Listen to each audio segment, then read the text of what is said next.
Welcome to Influential Entrepreneurs, bringing you interviews with elite business leaders and experts, sharing tips and strategies for elevating your business to the next level. Here's your host, Mike Saunders. Hello and welcome to this episode of Influential Entrepreneurs. This is Mike Saunders, the Authority Positioning Coach, and today we have with us Calvin Quallis, who's the founder and CEO of Quallis Brands Scotch Porter. Calvin, welcome to the program. Thanks for having me. Hey, so give us a little bit of your background and then what led you to get into this area of business, because this is a product company. This is a personal care product company. And so certainly there's got to be some entrepreneurial journey that led you to this point. Yes. So hopefully this is not super long-winded, but my story really does start with my mom, who owned a beauty parlor and barbershop when I was a kid. And my brother and I would spend tons of time in my mom's shop. And I'd say some of the most memorable experiences from that time was watching folks come in. Pretty intuitive kid, I guess, in that somehow I could sense which ones didn't necessarily feel their best. They'd sit in my mom's chair or one of the other barbers and stylists' chair and kind of be transformed, get up, look in the mirror, pop the collar, and walk out with an entirely new step. And that kind of really stuck with me. It was I think really this ability for my mom and some of the other barbers and stylists to help people feel better about themselves. Yeah. Went off to college, broke, frustrated, like most college students, didn't know what I wanted to do with my life. And by senior year, thought that I would have had that all figured out because everyone around me figured it all out. And so in many ways kind of felt like a loser and didn't feel my best. But I do recall, I'd say on some of those most frustrating weeks, I'd take the last $20 I had in my pocket, I'd get a haircut and kind of leave out the barbershop feeling like $1 million. So I have always known grooming, self-care, growing up in my mom's barbershop. I actually eventually even started my own barbershop. Have always known that grooming and self-care had the ability to help people feel better about themselves.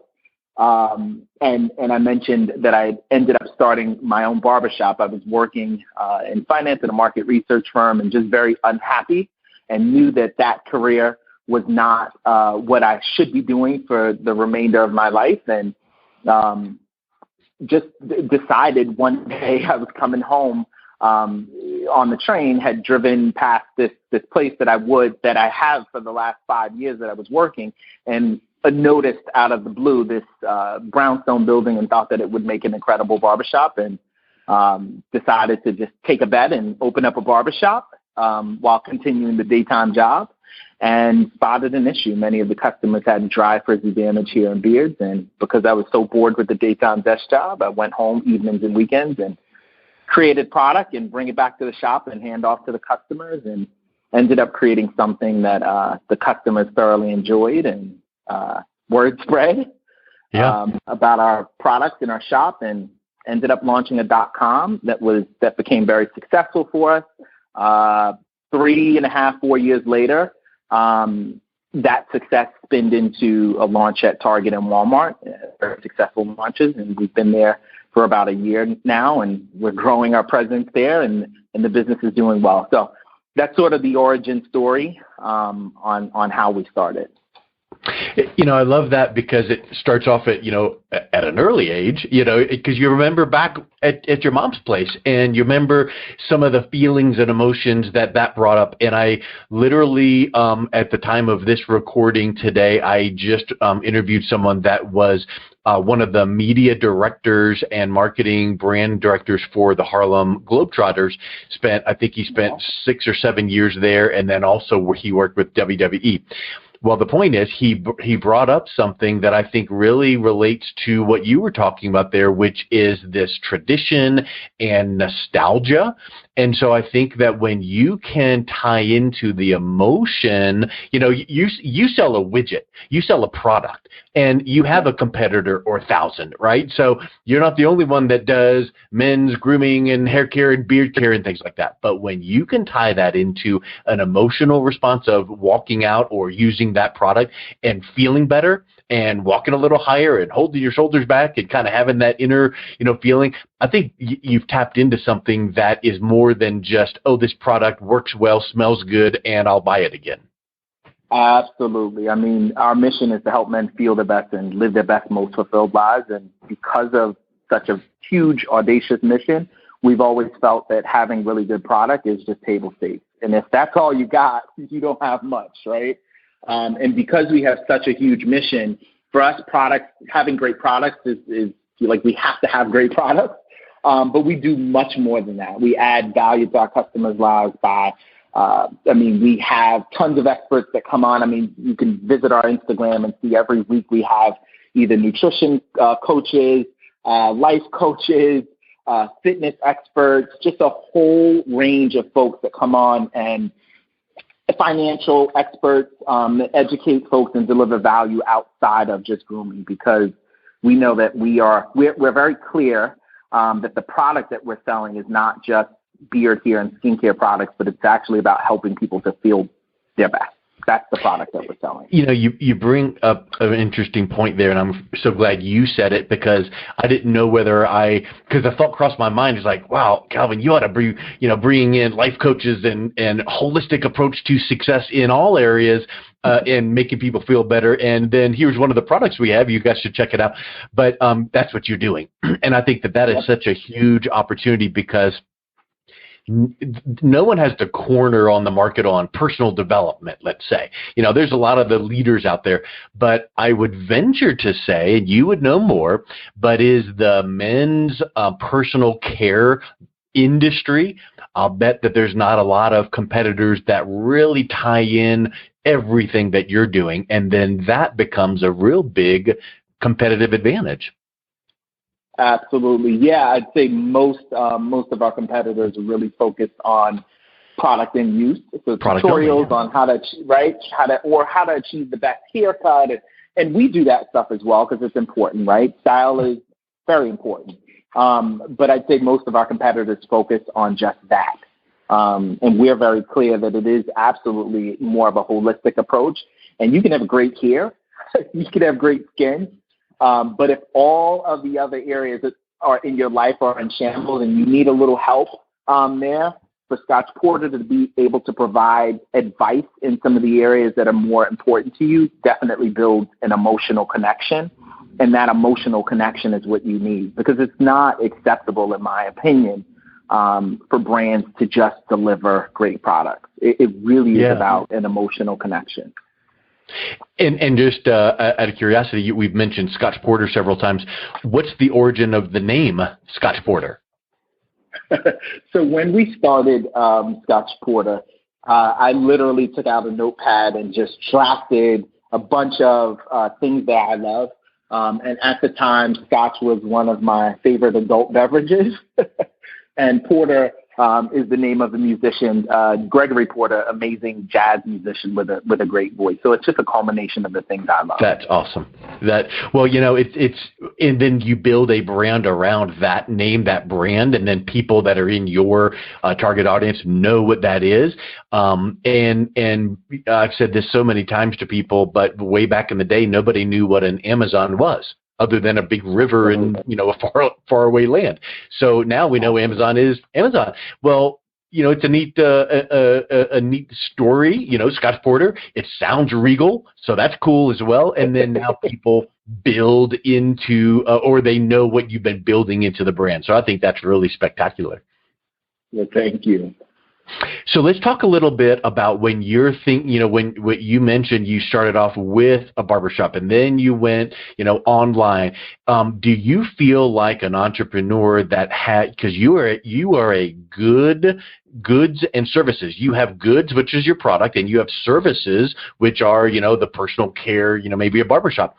So you've got both. Do you recommend an entrepreneur that really has something similar to that? Maybe not even in personal care, but should you do both at the same time, or should you establish your brand as one before the other? Go online before going to retail shops, or vice versa? Yeah. So just going back a little bit. So we had a barbershop. The time that I decided to quit the daytime desk job is the time that I also decided to close the shop and focus just on product. And the reason behind that is because I knew that if I were going to be successful, I needed to focus. And so I made that decision to quit the job and close the shop to focus. In terms of, sort of one or the other, your question about retail, launching at retail, should you do that first or should you launch a .com first? I think it really just depends. It depends on the environment. It depends on the climate. I think at the time that we launched online was perfect. I mean, CPAs, customer purchase, customer acquisition costs and whatnot were super cheap. So we could get a customer for, say, $8 that would spend $50 on an order. Yeah. So at that time, it just made a ton of sense. Low barrier to entry, right? It's launch your.com. You put up your 5 or 6 products. You find someone that is a master at Facebook ads, and I don't remember. Instagram was out at that time as well. But find someone that's a master at it and kind of put out really great products, and you could be successful back then. Now it's a lot more difficult with customer acquisition costs rising, and so I would say that our strategy at the time made sense, and I still think that it does make sense, right? Because it allowed us to, without taking huge bets, it allowed us to, really understand the customer, right? To build that relationship with the customer, to know exactly what it is that they're looking for, to tweak and optimize formulas, to tweak and optimize, copy and messaging and how we talk to our customers. So it allowed us the ability to sort of do all that without sort of being on Front Street, right? Being in Target or Amazon. It allowed us to do all that and to become really clear on who our customer is and how best to serve them. So I say focusing probably on one in the beginning is probably best, and I still think that at least building an online business at the very beginning, if you are selling a good, makes a ton of sense before you dive. And like you said, you get the proof of concept. You can tweak and play around with words and messaging. And have you ever heard of or read the book The 4-Hour Workweek by Tim Ferriss? I have absolutely heard of it. I'm embarrassed to say that I have not read it. Well, one of the I mean, it's kind of an older book, probably, I don't know, 10 plus years old. But one of the examples I remember from that is how he chose the title. And he ran Google ads on title variations. And as people were clicking on certain titles and maybe book covers or whatever, all of a sudden 4-Hour Workweek just shot up, and that was the one that resonated with people. Well, the same exact thing with what you just described. You can really dial in your audience really well based on some way that people respond to ads or messaging.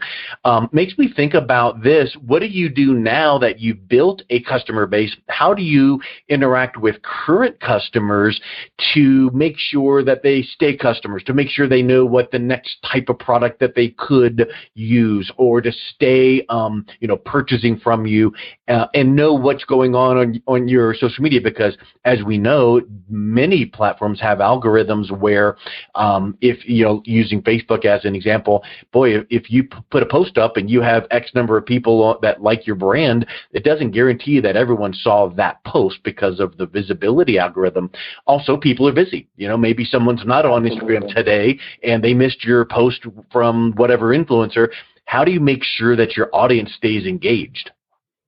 Yeah, I would say that having focusing on own channels, email is a big one. So we have built up a pretty robust email list. I believe we have like 750,000 folks on our email list. So we built up a pretty robust email list.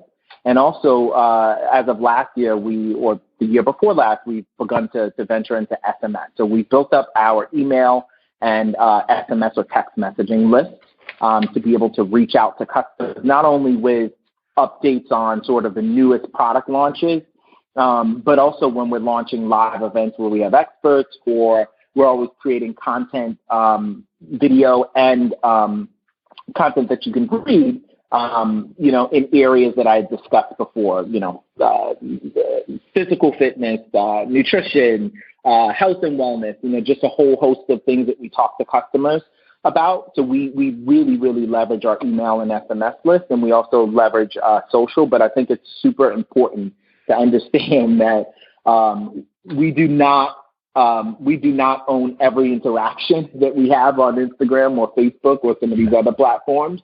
So it's very important to build that list, because should those platforms go away, and we've seen it with others, you don't.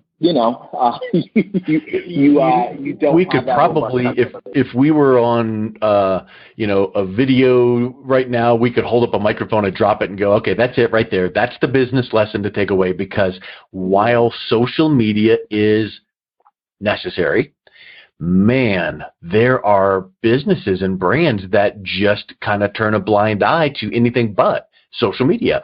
And we know that we operate at the whim of whoever's pulling the strings behind the scenes of all the major platforms. And who knows if your account gets locked, shut down, whatever, or the algorithms change, or what. But for you to have your external ways to communicate, your email and your text. Now, we don't need to go down this path, but I know for sure that I'm confident that you are careful with how often you communicate with your target audience, especially SMS. Because you think about in marketing, there's a concept called IMC, Integrated Marketing Communication. So you need to have your brand messaging consistent across all channels, and you really should have a variety of ways to communicate to your audience, where if you only email them all the time, then that's easy for them to get annoyed and go unsubscribe or create a Gmail or an Outlook rule that just throws it right in. So you need to have a little email here and there, and then, let's do a text once in a while, and hey, let's do our social media, of course, and then we could do. There's so many ways to communicate with your audience to make it feel engaging but not overwhelming. So I think you've done so good mentioning the external ways that you're really reaching out to people, and that helps you to either tamp down your ad spend if you wanted to curtail that, or at least helps you to amplify what you're doing to not rely on only ad spend. Absolutely. And just one other point, a perfect example is like we've recently launched a product. And because we've built up such a robust email list, we were able to launch the product to our subscribers first. And the launch of that product, we did about $35,000 with one email blast, right? Yep. So it's incredibly valuable, right? And this is not resends. This is just, we're talking about that first email. It's incredibly valuable to build that list. Yep. Huge. And I feel it's valuable, also using the word valuable here, but to give additional, added, unexpected value to your list. And that could come from a variety of ways. It could come from a special offer. Hey, you're our valued customer. You're the only ones getting this special offer. This, you won't see this anywhere else. Or, hey, we're going to have this, influencer bring us this teaching or this, training only for our value customers. So bringing that extra value, if you've not read the book, The Go-Giver by Bob Burg, I would highly recommend that, because it's just this concept of giving and serving and going above and beyond, so that people really, kind of stick a pin in your brand in their mind to go, they do way more than sell me the stuff I buy. Absolutely. Listen, I think you're absolutely right. So one of the things that we do not do is we do not bastardize our email list or SMS list. And so SMS, the only time that we will send someone an SMS message is if we think that we have something fun that they would enjoy, or we have a promotion. And usually, and what we do with the SMS list is folks that have subscribed for that will get first access. So the day before a big sale or a product launch, we will send an email, send an SMS just to that base of customers, so that they feel like they're getting something a bit more for signing up for this list. And then to your point regarding email, if we have an expert on that we think folks that would enjoy, we absolutely share that via our email list. And then when we have really great content, we also share that. So we're not really messaging people with, every other day the newest product or a product that we've launched. Most of it is how can we deliver value and be of service to our customers. So that they feel like because of your brand and the products you provide to them, they feel like a better person internally, externally, and all of that. So I just will wrap that up with that thought, because that's how we started it off, and I think that just is so spectacular. So I really appreciate you coming on, Calvin, and talking about Scotch Porter. Love the origin of the brand, the origin of the name. That was so cool, and it was really great to connect with you. So what's the best way people can reach out and learn more about Scotch Porter? Yeah, well, first, thanks for having me. Folks can find me personally at Calvin Quallis on Instagram. They can find the brand at Scotch Porter on Instagram and Facebook. And they can find me on LinkedIn as well, Calvin Quallis. Well, Calvin, thank you so much for coming on today. It was wonderful hearing your entrepreneurial journey. Thanks for having me. You've been listening to Influential Entrepreneurs with Mike Saunders. To learn more about the resources mentioned on today's show or listen to past episodes, visit www.influentialentrepreneurssradio.com.